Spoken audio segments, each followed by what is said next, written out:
ono ye Wolokoso mu weekend taxi. Era nga mpozi essaawa eno yennyini Anko Kakalamu amaze okubeera mpozi ng'ate ayingirawo, era njagala bawala mpozi mubeere nga mumwaniriza mu bwangu ddala nnyo. Tusanyusa okulaba Anko Kakalamu. Nango basanga baseruganda. Era deba baby. Lutuwe baby. Ngere mu katono nze nsobola okubatenga nange nveeno side. Shoka nawe Anko Kakalamu tolwawo lutuwe. Otuufu kyekyo ddala.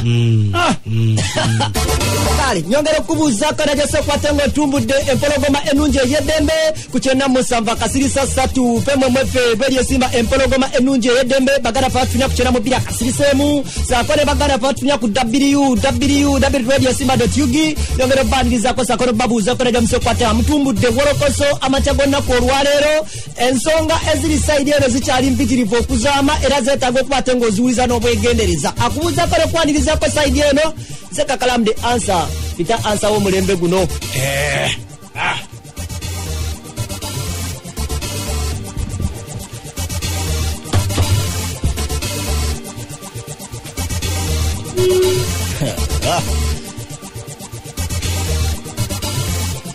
ndowooza nange kantandikire wano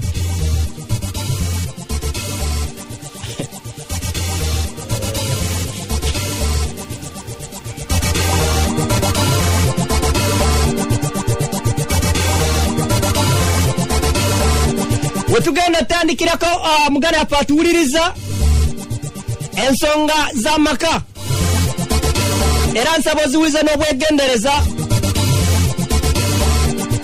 era wano wetugenda ngenda kutwala kiwalazima osobola okubate nga tuzimalayo wakati mu wiiki eno nafunye omuwala eyankubiddekoko ku simu ng'akaaba amaziga agajulujulu ng'agamba obanga bw'agamba omuyimbi amanyiddwa nga Vivian Tene yakuyimbira ajati wa Aji nga wamufuukidde ekizibu ku bbaawe kubanga amuwuutira kabake era ne kamuwomera nga sumbuusa y'ennyama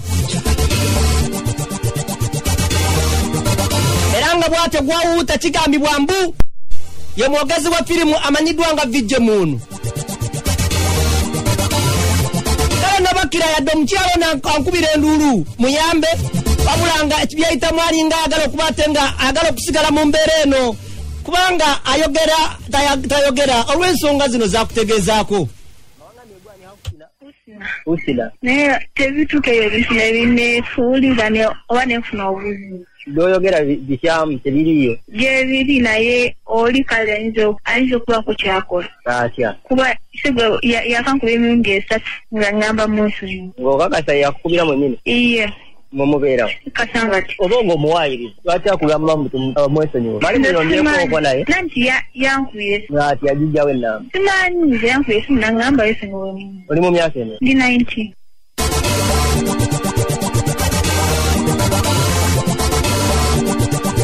okusinziira ku muwala ono Wusina agamba nti wa myaka 19 era ekimugjeyo okubate nga avaayo okwogera ku nsonga zino nti ali lubuto bambi era olw'omwana ono olw'omwogezi wa firimu ono amanyiddwa nga Vijje Muunu kale nno walaba nga ebintu bineeno olubuto luzze kwe kwagala okutandika okwokubira enduulu Vivian Tene aleme muyingirira mu bufumbo bwe yani Vijje Mujo Vijje Muunu mwagala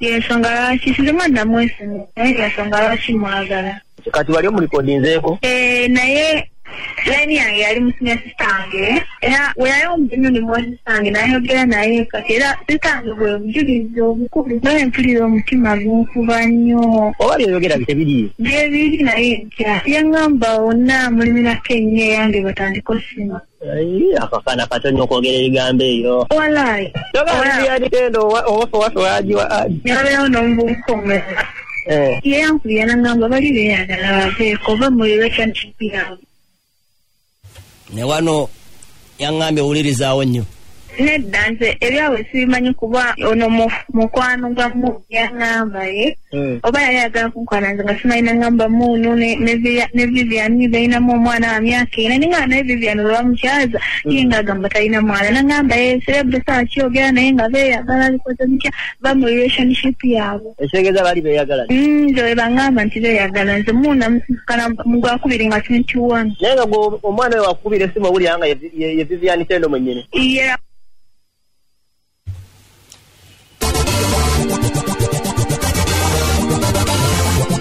okusinziira ku sisita w'omuwala ono Husina gwe yaŋŋambyeko nti yayita Maama Juma agamba nti nga ye gwagamba nti yayogeranga ne Vivian Tendo n'agamba takakasa bulungi ku muntu ki gwe yali ayogera naye oba yali Vivian Tendo oba yali muntu mulala nnyo wabula kyakakaseera ekimuli mu bwongo akakasiza ddala bulungi nti omuntu gwe yali ayogera naye amannya yali agamalangayo bulungi ng'agamba ye Vivian Tendo agasenyezako yena wakati omuntu gwotalabako mweyogera naye wakimanyi kati yo bakugamba nti ye tosobola kuwakana obukkirize kati nsobola kugamba nti oba kyekituufu yali yeyo we omuyimbi oba sereedu oba Vivian omuntu yeyita Vivian kubanga amanya bandi bagayina kyo naye kyo kyokugamba nti no nali njogeddeko naye kyo kituufu oba yali akikizaako kyo kituufu naye nga yali anti atiisa gwa kale nga tunabanga wonaba nti yali atiisa oli naye nga nze njogera naye ng'oli ate okwogera naye nimuganze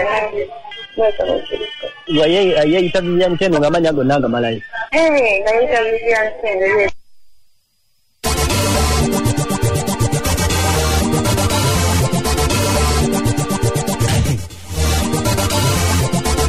Husina akyakugirayo ebigambo wano sako ne bwino akakasisa ddala nti omuntu ali mu bufumbo bwe Vivian Tendo muno yali yakwegambidde nti bali beeyagala yaŋŋamba bali namubuuza wano ani amanyiwo nanga Vivian Tendo naye twayawukana nti yayagala abasajja bakulu nga tomwekakasa naawe nyekiryawo ndekakasa kuba nze ntya nnyo kuba oyo omwana olankubira sadamukubira Moon sadamumukubira era naddamu muweereza obanga message namuweereza message ku WhatsApp nemuga Moon amazima kino ndi lutolo ndio nte kigamba nga sikakasanga naye ngenze mukani nga kikusi nemugamba saagala sente ezo naye njagadde omanye gwe nga taata nti gwali manyi oba oyagala okubuuza omwana ali atyo oba ndi nti wetwakumukwogera taddanga bokukubira nakati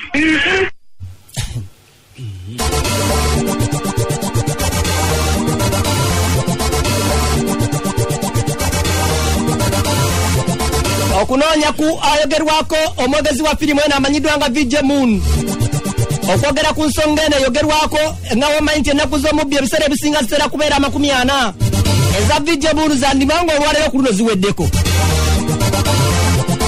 okutandika okumukazaakaza n'okwogera ku bigambo bya Vivian Tendo bakira omunywanyi ebigambo bimukalira ku matama asooka ava ku munywanyi we asooka omulala kubimukalirako ku matama naye ankwasa VJ Moon tubitebye bulungi Tendo kamukuweeza zinsuseeko kamuteeke ku line ntuufu ogenda mufuna Hello? Njagala kwogerako na VJ Moon ddala leero lwaki oba yenze nze kakalaamu ssebo esebo ensonga ze mbadde njagala okwogerako naawe zikwata ku Vivian Tendo naawe nesebo yali abaddeko mukyalawo wabula ensonga muganda wange munaye mbadde nkyakola nange era mbadde ndi mu kukola ssebo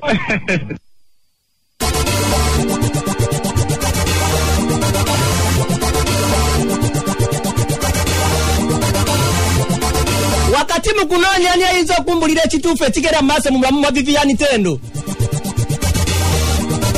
wakati ng'eranga n'ensonga zinsuseeko ekugwa ku munywanyi wange ono amanyiddwa nga remote control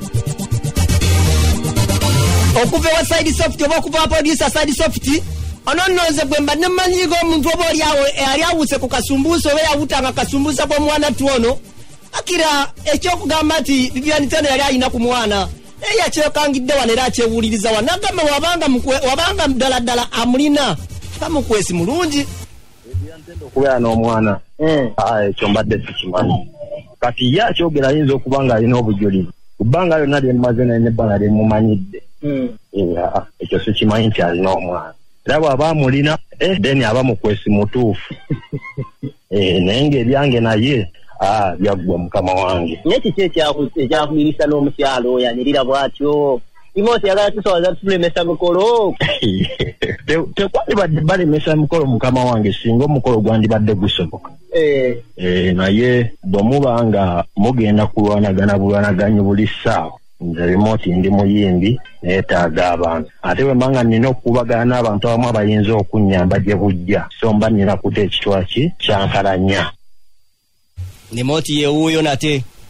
Kyoba olina okujjawo kuba okutaasa obulwadde bonna musobola kunoonya kiziyiza nti ono abulwadde katuziyiza abalala baleme kubufuna. Kati ekitegeeza yali akutabanyiza n'emikwano gye. Sijja kugamba nti mikwano gyange naye razza ensonga zezimu ezo abantu abenja gamba kyolina kugamba kino n'ebimu n'obirandiika nga tumanyi ng'obirabako. So omugezi olina kugula mpola. Eby'abasajja abakulu yabirimu. Eby'abasajja abakulu abo badde nsaba nneme byogerako nnyo mukama wange.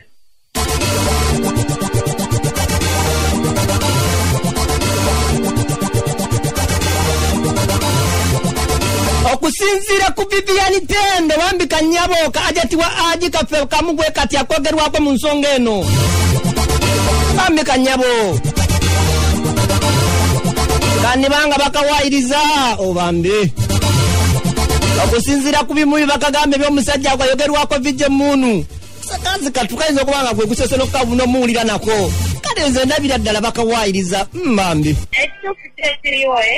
Ekisooka ebintu byonna byongambye sirina kyemmanyira sirina kyentegeera. Omuntu gwe bayita vijje munu simumanyi okitegeera simuwuliranga nako. N'ekirala nze sikuba ssimu tebakulimba.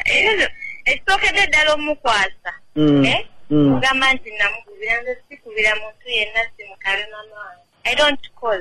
Esimu zange za call zibeera off every time.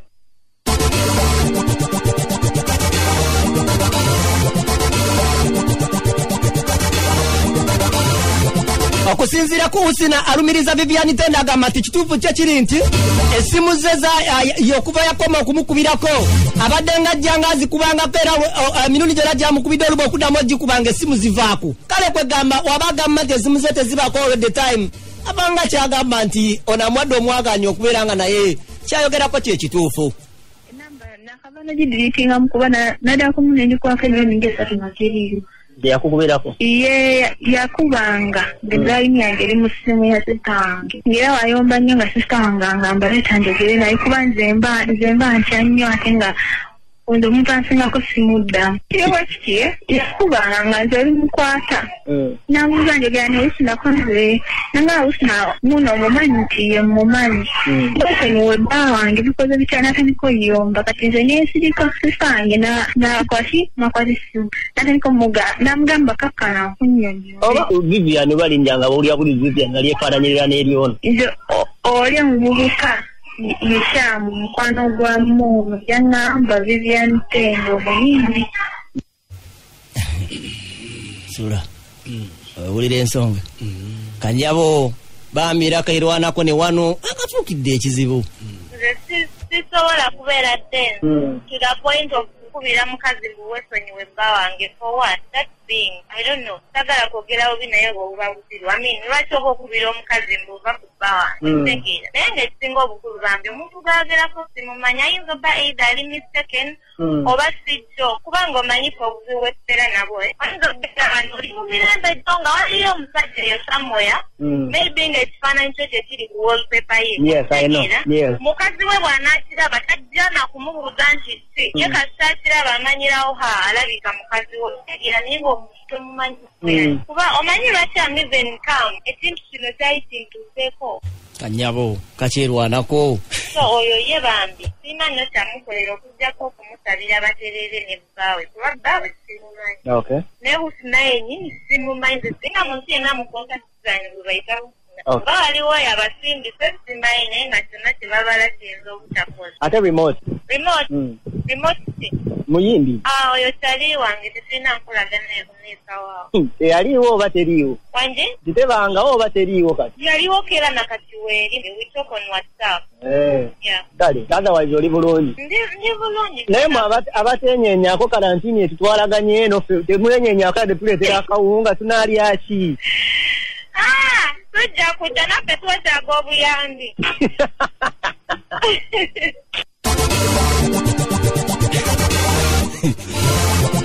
Okusinziira ku remote controller gwe bamaze okukakasa nti bakyayogera ku WhatsApp akagaali kaviviani akagaali kalayuka okubanga ne kasumbuusa omunywanyi azage remote ayina buyino Vision munu wali omuwuliddeko mu bulamu obwo. Vision munu muwulira. Wategeera ko nti yali mukazi we. Omanyi kyenyinza okugamba kakalaamu nti bw'oba mu relationship ebintu ebimu batojja bikkiriza kyenyinza okugamba. Oli asobola okugamba kino, oli asobola okugamba kiri, oli asobola okugamba kiri. So ebimu obikkiriza, ebimu otabikkiriza paka lw'ofuna obujuyi. Naye ng'ebisinga ebimu biba byogerwa ebimu nga bituufu, ebimu nga si bituufu. Kati gwe tewabitegeera seebi. Wasanga muto fresh.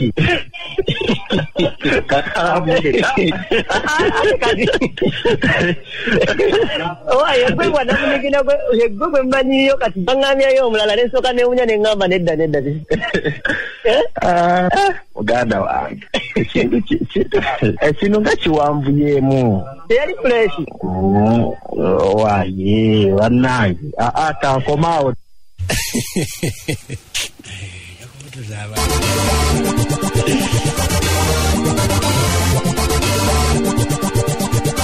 Kubuuzizaako nnyo Alex Masaka webale kwata otumudde empologoma ennungi eddembe Sipo MC Musawu Tinta nembuuzaako nnyo ku Ebabose Makindye nembuuzaako nnyo ku Fred Zigoti nembuuzaako nnyo ku Patrick Walayi nembuuzaako nnyo ne ku anko wa Michael Abubatuusa kuva ku Bukedde TV.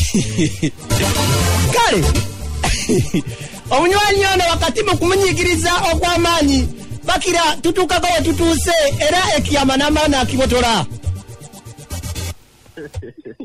Nze ndi muganda wo nzijala soka kumanya teyali fresh. Ekyo kibuuzo waaye. Kiraga mu kibuuzo ye yennyini ndowooza. Kuba batugamba bavuga eggaali, bw'okola bw'oti. Wagenda osanga nga yavugadde eggaali. Oyinza okwesanga nga yavuga eggaali mukazi wattu. Ogenda omutuukako. Naye ndeka Salongo. Ndeka. Onzise watubwatubwa ddaali. Ntya mukama wange. Andi yali yavugadde eggaali nemukola ekizibu. Ndowooza. Ambi. Ndowooza. Kyakwesa bulungi. Kyakwesa bulungi. Naye nga bibaawo byonna byansi. Naye nga ekituufu nze naye tetukyalifuna. Byonna ebiddiide nga byonna bamugamba tibamanyi. Ono ye Wolokoso mu weekend taxi. Shoni Lemon Starboy ekireka nkulaba we bali kwata otumudde empologoma ennungi eddemesako ne Enoka Management ekawempe ne Kasipati Kasule wa manager wa Chameleone obudde bwe bunnemeseza ne abagamba nti olunaku olw'Emmande nga Chameleone lwagendo ziika Major General Kasirye Gwanga ne Spice Dada yes ne Wizo obudde tebusoboseza kuba tatusuka waawo katusubire nti bana maintaininga kiri ekiri scientific nabo bagambye bagenda kutuuka bulungi kuteeka kimulina kudda. Okay. Kale atakumira mpera batukumire. So you guys get serious. Akatorambula kasawe deyo. Nesawe dako mjikole namwe.